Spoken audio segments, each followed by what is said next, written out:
Chicken তো অনেকভাবেই রান্না করা যায়। আজকে করতেছি হাতে মাখানো চিকেন। আমার কাছে এটা অনেক বেশি মজা লাগে। চিকেনটা কেটে ধুয়ে পরিষ্কার করে নিছি। এর মধ্যে দিয়ে দিলাম বেশি করে পেঁয়াজ কুচি, সেই সাথে লবণ, আদা রসুন বাটা, হলুদ মরিচের গুঁড়া আর সামান্য জিরার গুঁড়া আর সেই সাথে একটু বেশি করে সরিষার তেল। বাস এটাকে ভালো করে হাত দিয়ে মাখাতে হবে।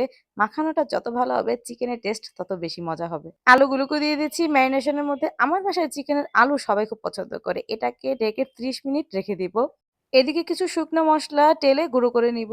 মসলা হিসেবে আমি নিছি একটু বেশি করে ধনিয়া, সামান্য জিরা, কয়েকটা শুকনা মরিচ আর দারচিনি, এলাচ। এগুলোকে ভালো করে তেলে রেখে দিব। এরপর চিকেনটা কড়াই গরম করে এর মধ্যে বসিয়ে দিব। আর সাথে দিছি আমি ৪ টা তেজপাতা।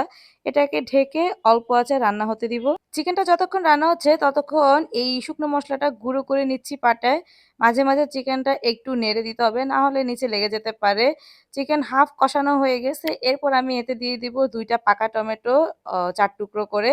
টমেটোগুলো দিয়ে এটাকে আরো কিছুক্ষণ কষাবো।